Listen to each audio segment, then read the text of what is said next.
우리는 지난 한 주간 예배에 대한 주제로 함께 말씀을 나눴습니다. 내가 신령과 진정으로 예배를 드렸는지를 알 수 있는 방법이 있습니다. 그것은 주님께서는 모든 것은 그의 열매로 보아할지니라고 말씀을 하셨습니다. 예배에도 열매가 있습니다. 내가 하나님의 보좌 앞에 엎드린 예배를 드리셨다면, 다윗처럼 통회하고 상한 심령으로 주님 앞에 나아갔다면, 하나님의 임재 앞에 머무셨다면, 하나님의 거룩한 성품이 나에게 젖어 있어야 되고 배어 있어야 되고 주님의 향기가 나에게 묻어야 됩니다. 부부가 서로 닮는다라는 말이 있어요. 정말로 닮는 것 같아요. 그렇죠? 왜 닮을까요? 항상 같이 있기 때문에 그렇습니다. 그리고 항상 바라보고 이야기하고 같이 자고 같이 먹고 늘 바라보다 보니까 부부가 닮는 것 같아요. 우리가 주님을 닮아가는 것도 그와 같은 겁니다. 늘 같이 있으면 그 얼굴을 늘 바라보고 있고 이야기를 듣고 이야기를 나누면서 어느새 우리가 하나님의 형상을 닮아가는 겁니다. 그런데 성전에서 예배를 마치고 삶의 예배 자리로 나아갔을 때, 내가 하나님 앞에 신령과 진정으로 예배했다라는 것은 어떤 열매가 있는가 하면, 하나님처럼 사랑하고 싶고, 내가 하나님처럼 누군가를 좀 이제는 용서해 주고 싶고, 내가 세상에 가진 것은 하나도 없지만 주님 때문에 괜히 기쁘고, 내 마음속에 자꾸 찬양이 올라오고, 그리고 거룩하게 살고 싶은, 이 말씀을 좀 살아내고 싶은 거룩한 열망이 있으시면 여러분들은 예배를 드리신 거예요. 근데 예배를 마치시고 나가시면서 또 왔다 가는구나, 할 일 다 한 것처럼 예배를 드렸는지 안 드렸는지 별로 감각도 없고 느낌도 없고 그냥 설교 듣고 그까이 거 설교 한번 듣고 가는 거고, 그리고 가시면 여러분 예배를 드린 게 아니에요. 그건 뭐냐면은 교회에 출석한 겁니다. 그래서 예배를 드렸는지 안 드렸는지를 점검하셔야 돼요. 내 삶의 열매로 나타나게 되어 있습니다. 예배를 영어로 서비스라고 합니다. 주일 예배를 그래서 썬데이 서비스라고 그러죠. 예배가 무슨 식당도 아닌데 무슨 서비스를 하는 겁니까? 인자가 온 것은 섬김을 받으러 온 것이 아니요 섬기려 하고 도리어 자기 목숨을 많은 사람의 대속물로 주려 함이니라 라고 말씀하셨습니다. 우리 주님은 군림하기 위해서 오신 분이 아니라 죄인들을 섬기시기 위해서 자기의 목숨까지 내어주시기 오신 섬김의 왕입니다. 그 섬김의 왕을 예배하셨다면, 그 섬김의 왕을 늘 모시고 산다면 내 안에 어떠한 예배의 열매가 있으셔야 되냐면, 나도 섬김의 삶을 살고 싶은 거룩한 열망이 있어야 됩니다. 그런데 나는 섬김과는 전혀 관계없어. 그거는 저기 누구나 하는 거지 나하고는 상관없어. 나는 군림하려고 들고 위에 서려고 들고 그렇게 사신다면 그건 참된 예배자의 모습이 아니라는 것입니다. 따라서 예배의 열매가 맺어지는 것은 여러분의 삶입니다. 그 삶에서 우리가 말씀을 살아내려고 하는 그런 훈련의 장소가 되어지셔야 되는 것입니다. 성경을 보면은 두 가지의 훈련이 있다는 것을 보게 됩니다. 첫 번째는 하나님이 나의 의지에 관계없이 나를 광야의 학교로 몰고 가는 훈련이 있어요. 그래서 테스트, 시험이 있고요, 트라이얼, 시련이 있습니다. 이게 하나님이 내 의지에 상관없이 주시는 테스트가 있고 트라이얼이 있습니다. 그래서 하나님께서 쓰임받았던 사람들을 보면 다 하나같이 하나님의 연단을 받았습니다. 광야로 다 들어갔습니다. 아브라함은 100세에 얻은 독자 이삭을 번제로 바쳐야 되는 순종 테스트를 받아야만 됐습니다. 모세는 40년 동안 광야에서 유리하면서 출애굽의 지도자가 될 수 있도록 연단받아야 됐습니다. 욥은 엄청난 연단을 통해서 정금과 같은 믿음으로 나아가는 욥이 되었습니다. 하나님께서 이스라엘을 출애굽시켜서 그냥 바로 가나안으로 들어가는 게 아니라 광야에서 40년을 떠돌게 하시죠. 그 기간을 우리가 뭐라고 말할 수 있겠습니까? 훈련의 장소죠. 그 기간을 거쳐가게 하신다는 것입니다. 여러분, 훈련 없이 용맹스러운 군사가 나올 수 있겠어요? 운동선수가 훈련하지 않고 금메달을 딸 수 있을까요? 악기를 연주하는 음악가가 연습하지 않고 훈련 없이 아름다운 노래를 부르고 아름다운 음악을 만들어낼 수 있겠습니까?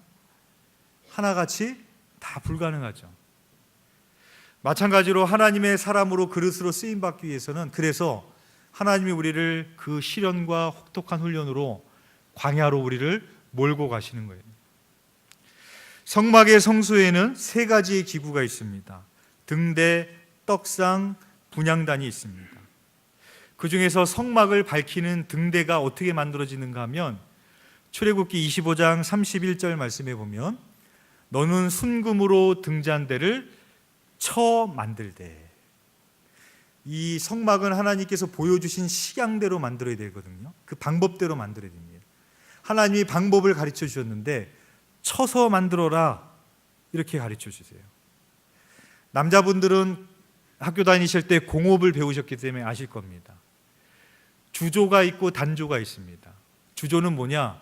금이나 쇠를 녹여서 주형 틀에다가 부어가지고 그 모양을 만들어내는 거예요. 단조는 뭐냐? 때려서 만드는 겁니다. 근데 하나님께서 그 성막의 등잔대를 만들 때 주조로 만들라고 하지 않으셨어요.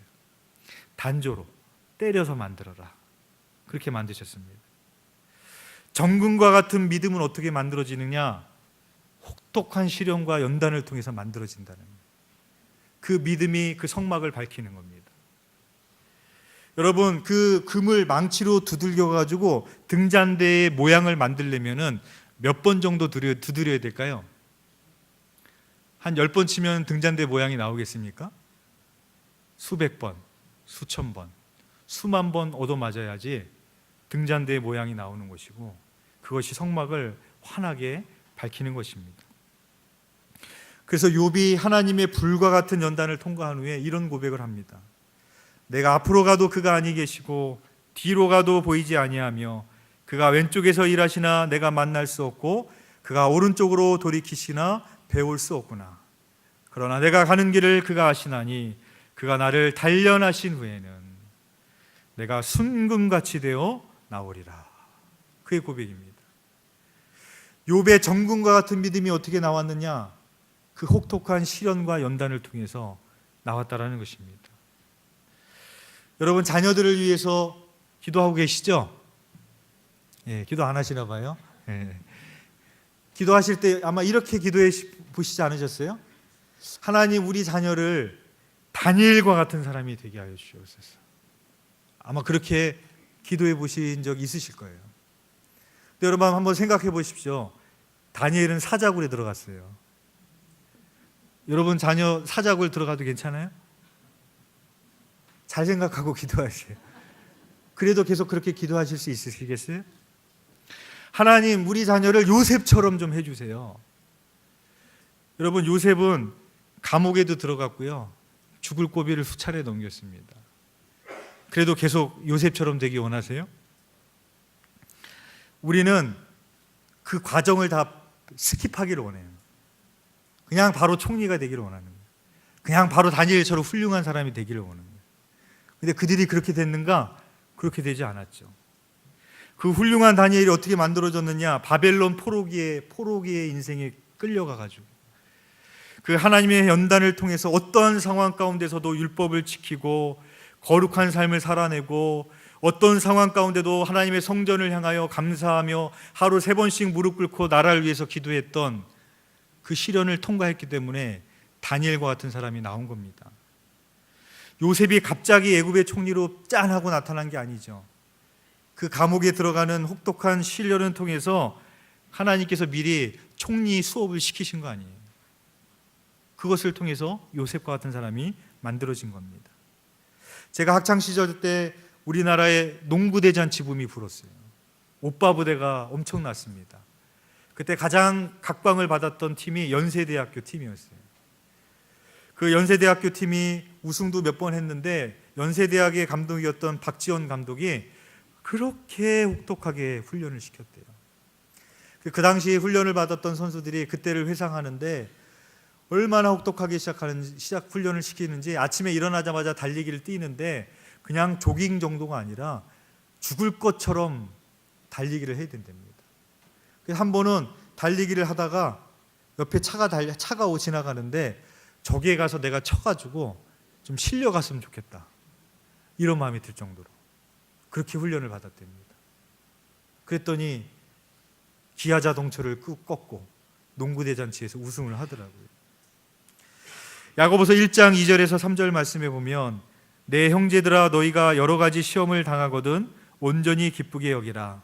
이는 너희 믿음이 시련이 인내를 만들어내는 줄을 너희가 알미라 라고 말씀하고 있습니다. 인내가 어떻게 만들어지느냐? 믿음의 시련을 통해서 인내가 만들어진다는 거예요. 로마서 5장 3절에서 4절에도 동일하게 말씀을 하십니다. 다만 이뿐 아니라 우리가 환난 중에도 즐거워하나니 이는 환난은 인내가 어떻게 만들어져요? 혹독한 시련을 통해서 인내가 만들어져요. 인내는 연단을, 여기서 이 연단이라는 단어가 그 캐릭터라는 단어로 쓰이고 있습니다. 그러니까 성품이란 뜻이죠. 성품은 어떻게 만들어지느냐? 하나님의 혹독한 시련을 통해서 인내하면서 말씀을 살아내면서 그러는 가운데 하나님의 성품이 만들어지는 겁니다. 그 대표적인 예가 모세입니다. 민수기 12장 3절 말씀에 이 사람 모세는 온유함이 지면의 모든 사람보다 더하리라 라고 말씀하고 있습니다. 그 모세의 온유한 성품이 그냥 만들어진 게 아니죠. 모세는 원래 온유했던 사람이 아닙니다. 모세가 40세까지 왕궁에 있을 때 했던 것은 고작 사람 하나 때려 죽이고 도망가는 거였어요. 성깔이 있었습니다. 그럼 모세를 하나님이 광야에서 부르셔서 40년 동안 훈련을 시키세요. 그래서 하나님께서 이제 좀 때가 된 것 같아가지고 이제 모세를 출애굽을 시키기 위해서 부르시죠. 근데 사람이 웬만해서는 잘 안 바뀌더라고요. 40년 동안 훈련받았으면 좀 바뀌어야 될 것 같은데 모세가 성깔이 남아있더라고요. 그래서 모세가 십계명을 받으러 시내산에 올라갔는데 이 사람들이 그새를 못 찾고 금송아지를 만들고 우상숭배를 하고 있었습니다. 그래서 모세가 어떻게 하는가 하면은 그 돌판을 던져서 깨트려 버립니다. 그때 하나님 뭐라고 하시는가 하면은, 모세야 돌판도 다시 깎고 와. 돌판 다시 깎아 갖고 올라와. 그렇게 말하는 거예요.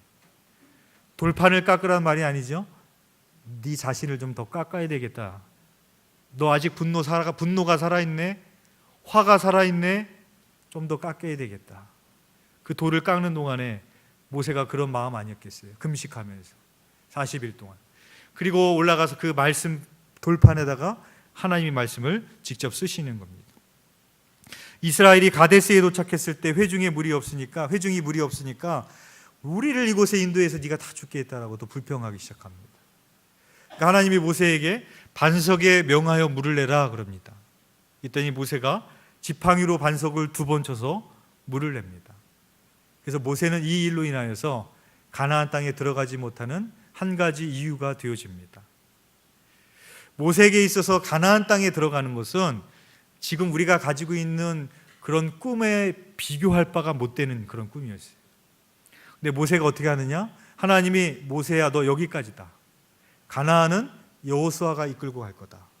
내 옷을 벗어라. 후계자를 세워라. 그때 모세가 여호수아를 불러서 축복하고 자기의 후계자로 세웁니다. 이게 온유입니다. 그냥 만들어진 게 아니죠. 깎여서 만들어진 겁니다. 그래서 온유를 헬라어로 프라우스라고 하는데 길들여진 야생마의 어원이 있습니다. 그래서 준말을 고르는 방법이 있는데 말을 극도의 갈증이 일어나는 순간까지 몰고 가다가 물이 있는 곳으로 향해서 달려가게 합니다. 그리고 물 앞에서 고개를 쳐박고 물을 먹으려고 하는 분에게 주인이 가만히 있어, 스탑. 그때 말이 탁 멈추면 침을 질질 흘리면서도 멈추고 있으면 그건 왕궁에서 쓰는 준마가 되는 거예요.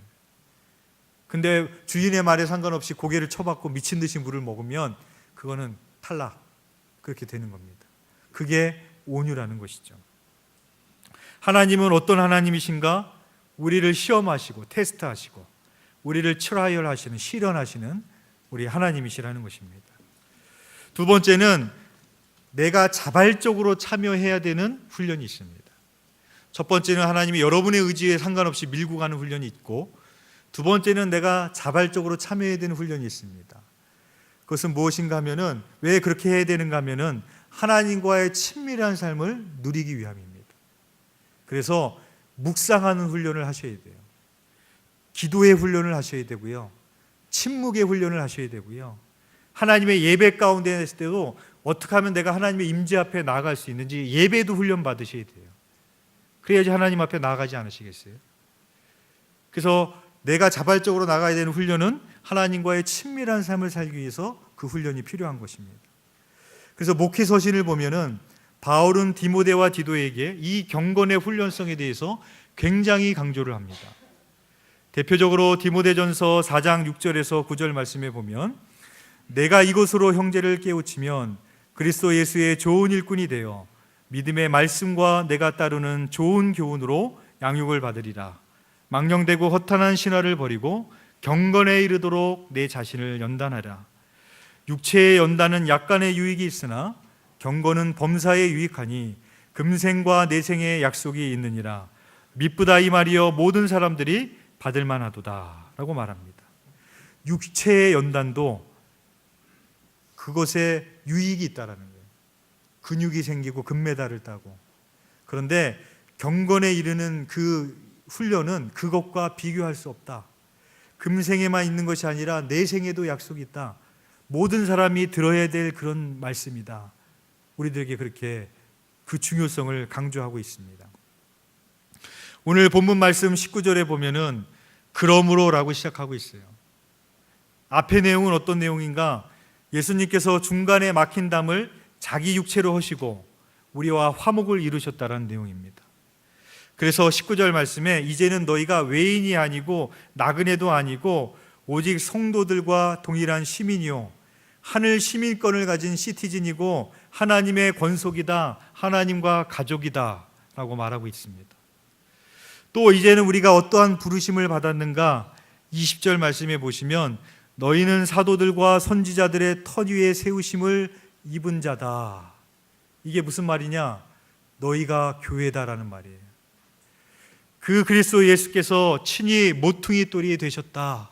그 교회의 머리가 되시는, 모퉁이 돌이 되시는 예수님을 말씀을 하고 있습니다.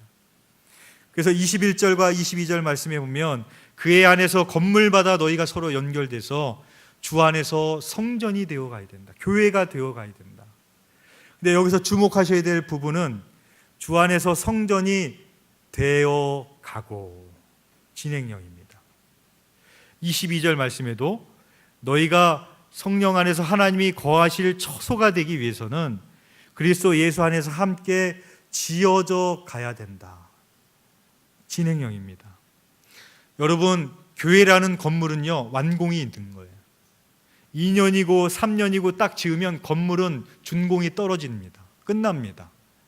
그러나 진짜 교회는 완공이 없는 거예요. 계속해서 지어져 가시는 겁니다. 그리스도의 장성한 분량에 이르기까지 연단 받으시고 깨어지시고 회개하시고 돌아보시고 다시 주님 붙들고 말씀 가운데로 가고 계속해서 자라만 가야 되는 것이 주님의 교회라는 것입니다. 여러분, 신림 사거리에 가보시면 포도벌 건너편에 짓담한 건물이 하나 서 있습니다. 아시죠? 몇 년째 저러고 있습니다. 제가 그곳을 지나갈 때마다 걱정이 돼요. 보니까 철골이 다 드러나 있어요. 여름에 장마철에 비가 그렇게 쏟아지고 바람이 부는데 저거 녹슬지 않겠는가? 짓더라도 저거 나중에 허물어지는 거 아닐까? 뭐 그런 생각이 들 때도 있고요. 저와 건물의 주인은 어떨까? 맨날 은행 이자는 늘어가고 있을 텐데 이미 부도나진 않았을까? 잠은 잘까? 혹시 자살하지는 않는 건가? 저 건물에 같이 투자한 사람은 어떨까? 저 건물이 설상 지어지더라도 저기 누가 임대하고 들어가겠는가? 사정을 다 하는데 거기에 관련된 부분 안 계시죠? 예. 제가 주인도 아닌데 제가 막 걱정하고 있더라니까요. 지나갈 때 보면 얼마나 흉물스러운지 몰라요. 그 노린자 땅 위에 서 있는데, 저 비싼 땅 위에 서 있는데 얼마나 흉물스러운지 모릅니다. 그런데 여러분, 우리가 하나님의 교회인데 저와 여러분들이 그렇게 짓다가 만 건물처럼 흉물스럽게 서 있다고 생각해 보십시오.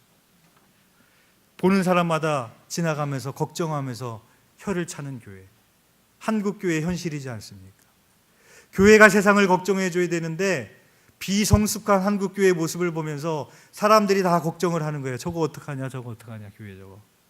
맨날 매스컴에서 빵빵 터지고, 교회 다니는 성도라고 하는데 저게 성도인지 세상 사람인지 구분도 되지도 않고, 교회를 다니고 하나님을 믿어도 뭐 나하고 별반 다를 바가 없는 모습을 보면서 세상 사람들이 걱정하고 있는 그런 모습이 아니겠습니까?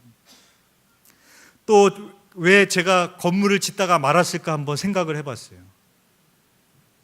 왜 건물을 짓다가 말았겠어요? 이익 때문이죠. 이권 다툼 아니겠어요? 공사하는 사람과 투자하는 사람과 안 맞으니까, 또 여러 가지 문제들로 인해서 서로 안 맞으니까 결국엔 돈 때문에, 이권 문제 때문에 안 짓는 거죠. 중단한 거죠. 교회도 그와 같다라고 생각을 합니다. 그 안에서 갈등이 일어나고 자기의 욕심대로 행동하고 싸움이 일어나고 다툼이 일어나는 교회, 흉물스러운 교회입니다. 세상이 걱정해 주는 교회가 되어버리는 것입니다. 제가 훈련 받을 당시에 남자 화장실 소변기에서 소변을 보면 그 앞에 이렇게 보통 교회마다 뭐 이렇게 말씀도 붙여놓는데 그런 게 있었어요. 그림이 그려져 있는데 어떤 사람이 이렇게 땅을 드릴 같은 걸로 두두두두두두 이렇게 파고 있는 그림에 뭐라고 쓰여져 있는가 하면은 오늘 말씀 제목입니다. 나는 성령 안에서 공사 중입니다. 그렇게 써 있더라고요. 조이도 우슨이 이런 말을 했습니다. 영성에 참 대가이신 분이 100만 불짜리 질문이 있다. 그것은 뭐냐? 하나님이 이번 일을 통해서 제게 무엇을 가르치기 원하십니까? 이게 100만 불짜리 질문이라는 거예요. 짓다가 말아버린 건물과 같은 교회가 있습니다. 문제가 빵 터졌습니다. 그런데 항상 남 탓만 하고 있습니다. 계속 성질내고 있습니다. 계속 싸웁니다. 그 사람이 변화될 요지가 있어요? 성숙되어질 요지가 있습니까? 짓다가 만 교회가 또 똑같은 거예요. 그러나 주의 성령이 내 안에 거하실 처소가 되기 위해서 자라나는 사람은, 지어져 가는 사람은 그 상황 가운데서 질문하는 사람이에요. 하나님, 지금 내 문제가 너무나 큰 문제가 닥쳤는데, 하나님, 내 힘으로 해결할 수가 없는데, 내 마음이 너무 아픈데, 저 사람 때문에 내가 너무 힘든데, 이 상황 가운데서 하나님이 나를 다루시기 원하는 게 뭡니까, 하나님? 그때 깨닫게 된다면, 아, 내가 이 부분이 아직도 연약하구나. 아직도 내가 모세처럼 분노를 내는구나, 성을 내는구나. 다스려야지. 연단받아야지. 아직도 재정에 있어서 내가 하나님 보기에 떳떳하게 못 살아가고 있구나. 이거 지적하고 계시는구나. 재정에 대해서 훈련받아야지. 하나님께서 우리에게 바꾸기 원하시고 훈련받기 원하시는데 물어보셔야 되고 점검하셔야 될 거 아니겠습니까? 그냥 짓다가만 교회처럼 흉물스럽게 그렇게 살아간다면 어떡하겠습니까? 사도 바울은 내가 내 몸을 쳐서 주께 복종시킨다 그랬습니다. 사도 바울과 같은 위대한 사도가 갑자기 툭 튀어나온 것이 아니라 자기를 치는 이런 혹독한 연단의 과정을 통해서 그 위대한 사도의 길을 걸어갈 수가 있었던 것입니다. 사랑하는 교우 여러분, 우리가 성령 안에서 공사 중이라는 사실을 잊지 마시기를 바랍니다. 한번 따라해 보시겠습니다. 나는 지금 훈련 중이다. 나는 지금 공사 중이다. 여러분들이 무슨 DTS를 받고 양육 프로그램에 들어가야지만 훈련받는 게 아니에요. 우리의 인생 자체가 훈련 중인 겁니다. 저와 여러분들이 날마다 변화되시고 성숙되어지시는 그런 주의 성령이 내 안에 거하실 처소가 되는 교회가 되시기를 주의 이름으로 축원드리겠습니다.